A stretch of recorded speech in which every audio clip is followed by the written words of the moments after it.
Have you ever felt quitting JEE preparation because of bad test score?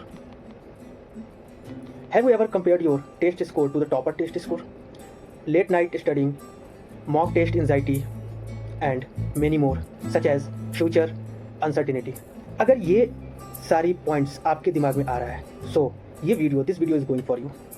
So hello everyone, मेरा नाम है तनवीर और मैं एक NITian हूँ। ये वीडियो बनाने का सिर्फ और सिर्फ एक ही मकसद है कि जो भी JEE एस्पिरेंट्स हैं, जो JEE के रेस में दौड़ रहे हैं, ये वीडियो उनके लिए बहुत हेल्पफुल होने वाली है। इस वीडियो में हम डिस्कस करेंगे जो भी रियल लाइफ प्रॉब्लम्स है, जो एक JEE एस्पिरेंट्स अपने through out the journey struggle करता है, और बहुत सारे ऐसे एस्पिरेंट हैं जो बीच रेस में ही मैदान छोड़ के भाग जाते हैं। सो इन सब चीज़ों के बारे में हम डिस्कस करेंगे। क्या प्रॉब्लम्स आती हैं, इसको कैसे ओवरकम किया जाए। सो आप इस वीडियो में लास्ट तक बने रहना। This video is going to help you a lot. पहली चीज़ हम समझते हैं कि ये जो JEE प्रिपरेशन है, ये मेंटली एंड इमोशनली एक बहुत बड़ी चैलेंज है। क्यों? इसके कुछ रीजंस हैं। पहली चीज़ कि जो JEE एस्पिरेंट है वो बहुत ज़्यादा है in comparison two seats. Almost 10 to 14 lakhs per year candidate appear होते एग्ज़ाम में,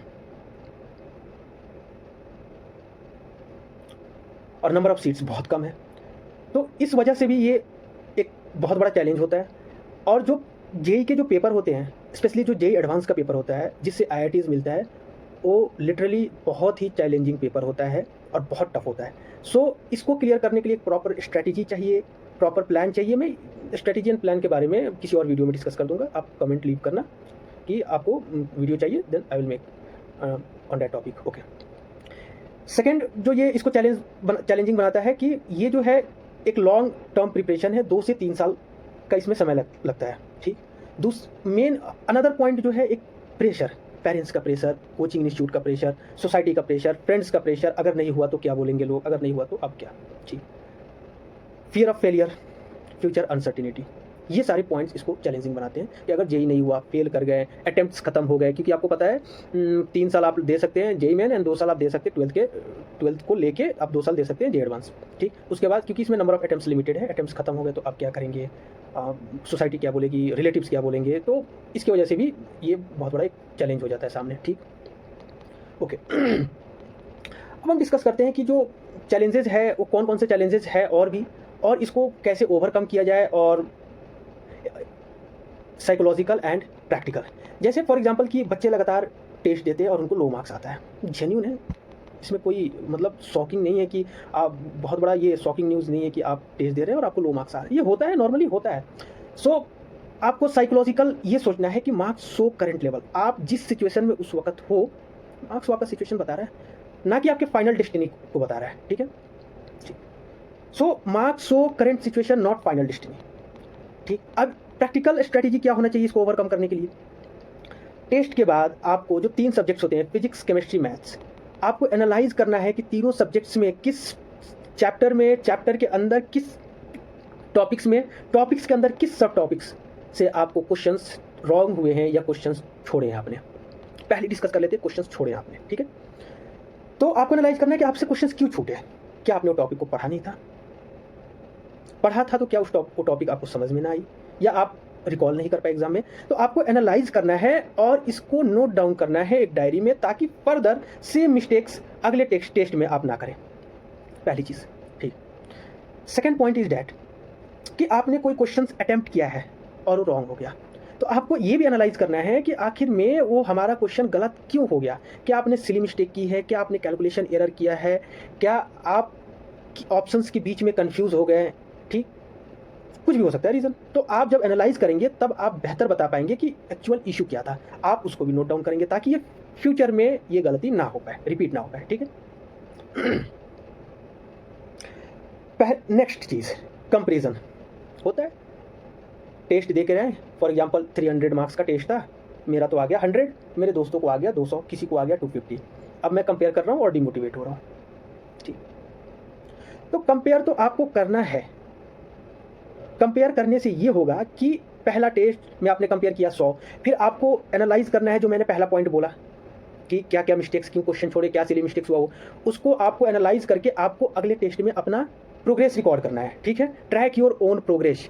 ताकि आप नेक्स्ट टेस्ट में फिर से टॉपर से कंपेयर कर पाएँ, या अपने आपके जो फ्रेंड है वो टॉप कर रहे हैं, उसमें जो आपके फ्रेंड सर्कल है उसमें जिनका ज़्यादा मार्क्स है आप उनसे कंपेयर कर पाएँ। देन आपको पता चलेगा कि आपका प्रोग्रेस क्या है। ठीक है।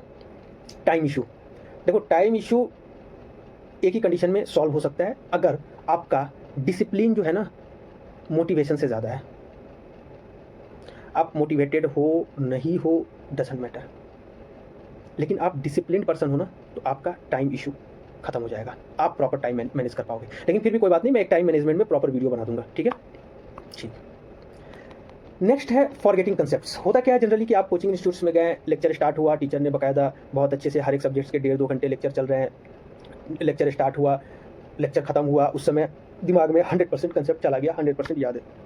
ठीक है, ये नेचर है। धीरे धीरे इंसान के दिमाग से जो भी पढ़ा हुआ है उस धीरे धीरे वो वोलेटाइल होते जाता है, निकलते जाता है। ठीक है, इसके पीछे भी एक रीज़न है, मैं इसके पीछे एक अलग वीडियो बना दूंगा जिसको हम फॉरगेटिंग कर्व और उससे ओवरकम कैसे करते हैं वो मैं बता दूंगा।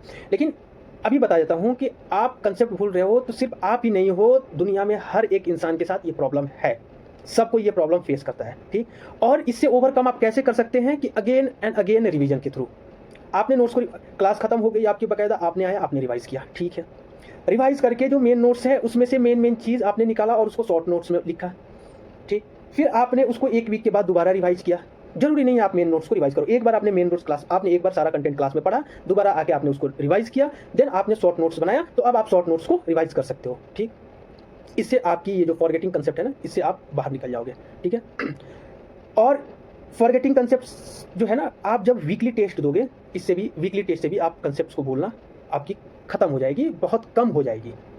ना कि खत्म हो जाएगी, जब बहुत कम हो जाएगी, मिनिमम मतलब ना की बराबर हो जाएगी, क्योंकि आप बार बार टेस्ट दोगे। जब बार बार टेस्ट दोगे हो सकता है कोई कंसेप्ट भूल गया, वो टेस्ट में क्वेश्चन आ गया, उससे आपसे क्वेश्चन छूटा, आप आके रिवाइज कर लिए। मतलब मोरल ऑफ द स्टोरी ये है कि रिवीजन चाहिए, बार बार रिवीजन चाहिए, बिना रिवीजन का कुछ नहीं हो सकता। आप आज पढ़ो और 1 महीने छोड़ दो, आपकी मेमोरी में से 60% बातें निकल जाएगी, या हो सकता है उससे ज़्यादा भी निकल जाए।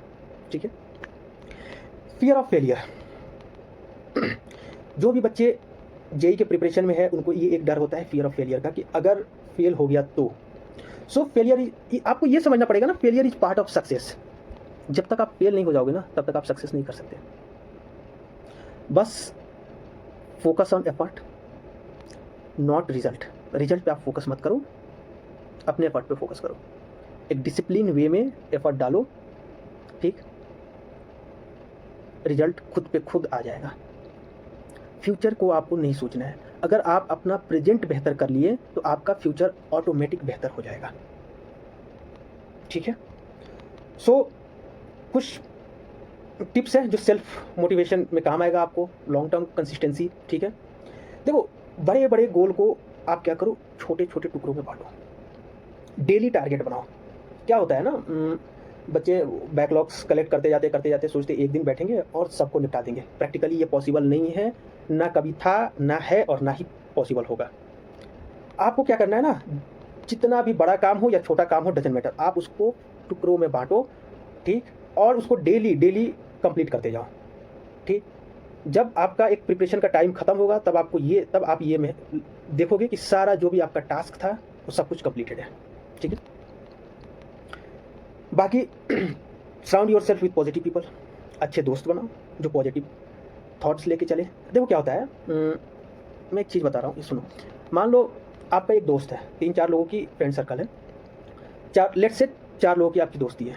आप 3 लोग प्लान करो, और एक दोस्त को तीनों बारी बारी से बोलो, यार तू आज बीमार लग रहा है।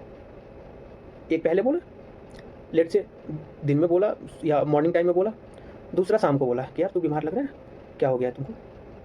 तीसरा अगले दिन सुबह बोला कि यार तू बीमार लग रहा है, क्या हो गया तुमको। वो बीमार नहीं भी होगा ना तो इंटरनली उसको फीलिंग्स आएगी कि यार मैं सच में बीमार हो गया हूँ क्या। वो भी बोलेगा कि यार चलते हैं हॉस्पिटल, डॉक्टर से दिखा लेते हैं, लग रहा है कि मुझे कुछ हो गया है। ये होता है सराउंडिंग का असर। ठीक है, चलो that's all from my side. बाकी टाइम टू टाइम मैं आपको मोटिवेट करते रहूँगा, और उस जो भी आपके प्रॉब्लम जो भी आप फेस कर रहे हो आप कमेंट के थ्रू बताना, मैं उस पर एक प्रॉपर वीडियो बनाऊंगा और कोशिश करूंगा कि आप उस प्रॉब्लम से ओवरकम कर जाओ जल्दी। ठीक, so thank you so much.